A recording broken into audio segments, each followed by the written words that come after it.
बिस्मिल्लाहिर्रहमानिर्रहीम। खातिन हज़रात, मैं हूँ अख्तर अब्बास और आप सबको मेरा सलाम पहुँचे।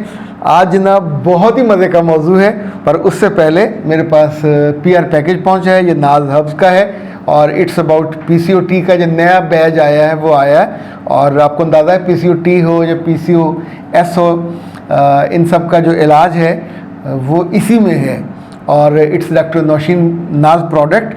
ये नाम ही काफ़ी है, इतना शानदार, हर उम्र की लड़कियों के हार्मोनल बैलेंस के लिए और फूड सप्लीमेंट है ये।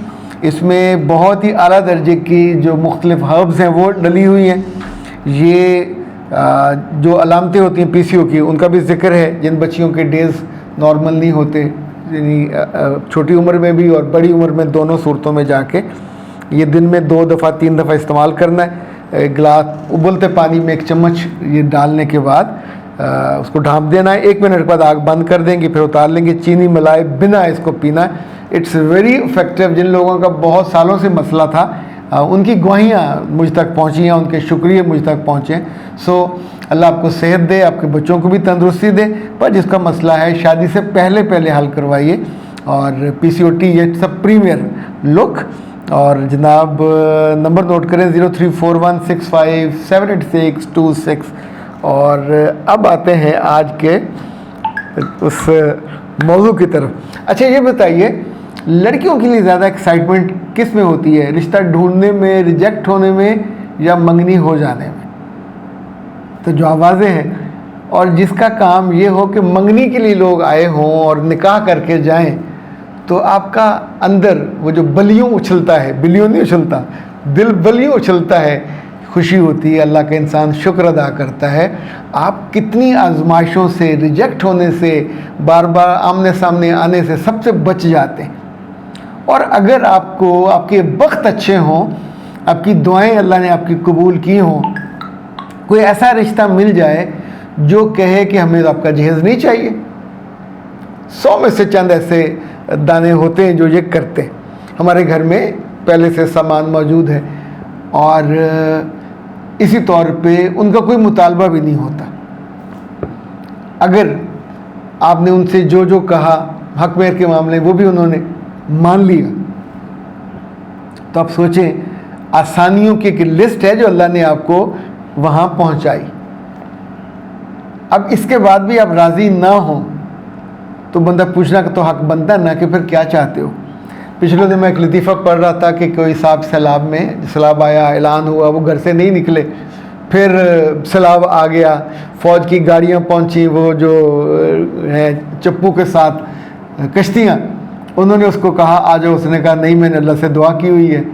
फिर सैलाब ऊंचा होता गया, लोगों के घर गिरने लग गए, हेलीकॉप्टर आया, उसमें से ऐलान हुआ, तो वो आदमी अपनी छत पे गया, उन्होंने बुलाया, रस्सा फेंका, उसने नहीं, उन्होंने कहा मैंने अल्लाह से दुआ की हुई है, तो अल्लाह से वो खुद ही मेरी हिफाजत करेगा। फिर उसका घर गिर गया, वो फौत हो गया। जिसने ये लतीफ़ा बनाया उसके बकौल कि अल्लाह ने उससे पूछा कि हाँ भाई, तो उसने कहा आपने तो मेरा दिल तोड़ दिया, मैंने तो आप पे एतमाद किया था। तो अल्लाह ने कहा कि मैंने तुम्हें ऐलान तुम्हारे कानों तक पहुंचाया, कश्ती तुम्हारे घर तक पहुंचाई, हेलीकॉप्टर तुम्हारे छत पे पहुंचाया, और तुम्हें क्या चाहिए था?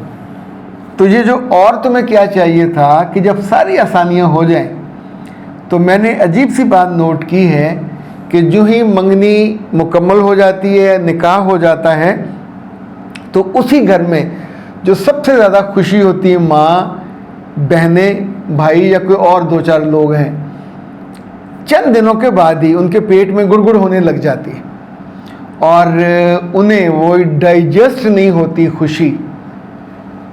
और उन्हीं में से कुछ अक्लमंद के ऊपर कौमें हैं, खांदे बड़े ने, ये आते हुए 2 किलो मिठाई क्यों लाए, 5 किलो क्यों नहीं लेके आए?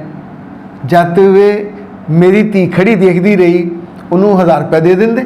अच्छा, वो जो कुछ किया उसकी खुशी की उम्र सिर्फ 2-2.5 दिन, अब आपने अपने 1000 रुपये के चक्कर में उनकी खुशी गारत कर दी।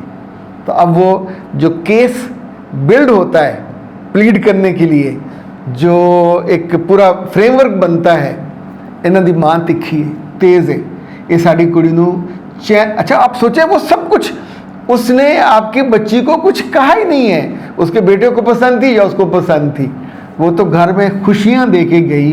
तो अब आप उस खुशियों के दूध में मेंगने डाल रहे हैं, और मेंगनों के साथ कुछ और भी डाल रहे हैं कि कुछ दिनों बाद ही उस पूरे एग्रीमेंट में, उस पूरी खुशी में लिटरली बदबू आने लगती है, और फिर वहाँ से जो नाखुशी फूटती है। अच्छा, ये किसी एक घर में होता हो तो हम उसको छोड़ देते हैं, बहुत से घरों में ये कैफियत है।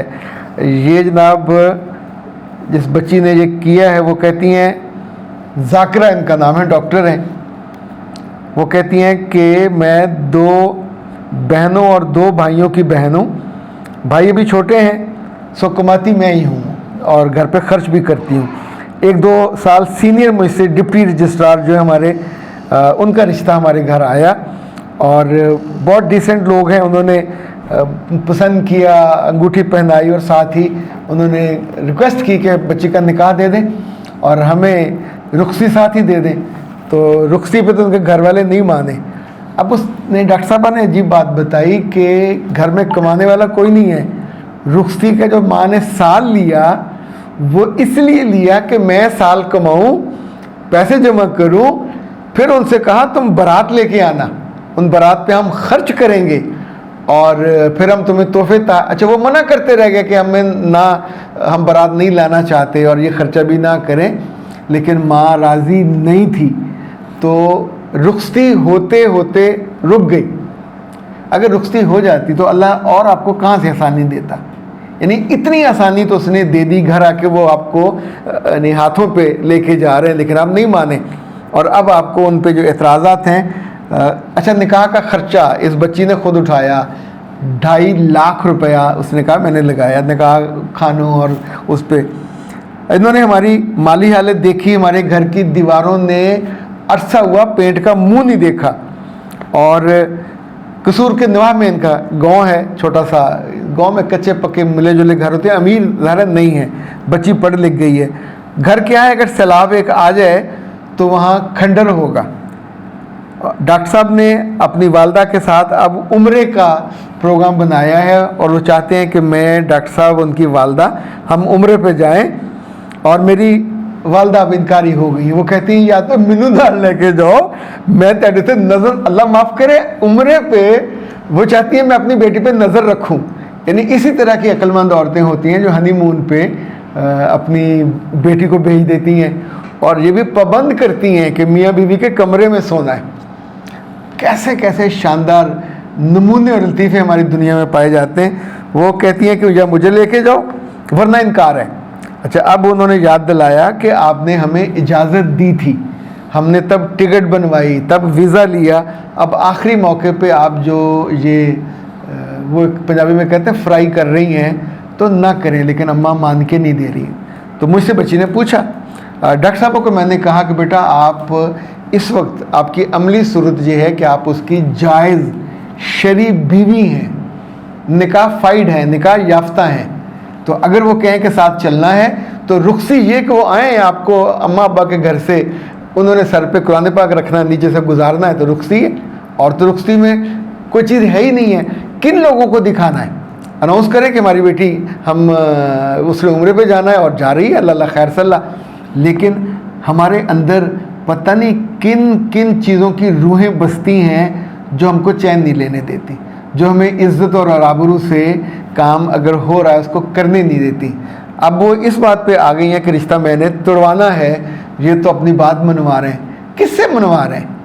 उनकी बीवी है, उनकी बहू है, उसको लेके वो उम्रे पे जाना चाहते हैं। आप कौन हैं उनको रोकने वाली? You know right to do that. और उनकी रुखसती करें, जिस रोज़ उनकी टिकट हो, मैंने उस बच्चे से कहा इट्स योर राइट, अगर ये कुछ अर्सा नाराज़ भी रहें तो लेट हर डू, आप आराम से उम्रे पे जाइए, इबादत कीजिए, अपने मियाँ के साथ ज़िंदगी का आगाज़ कीजिए और बाद में अपने घर चले जाइए। फिर कभी जब आना हुआ तो घर आ जाइए, लेकिन माओं को या बहनों को या जो करीबी इज़्ज़ा व कारब होते हैं फसादी, don't let them drive your life.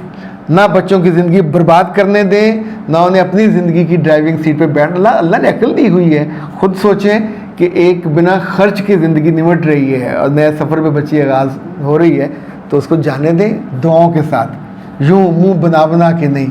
और किसी के हनीमून ट्रिप पे आप उनके कमरे में सोने की कोशिश करेंगे तो इससे ज़्यादा नालायकी, बेवकूफ़ी और हमाकत कोई और नहीं हो सकती है। आप अपना प्रोग्राम बनाएं अलग से, अपने बच्चों के साथ चले जाइएगा। अख्तर अब्बास को दीजिए इजाज़त। अस्सलाम वालेकुम।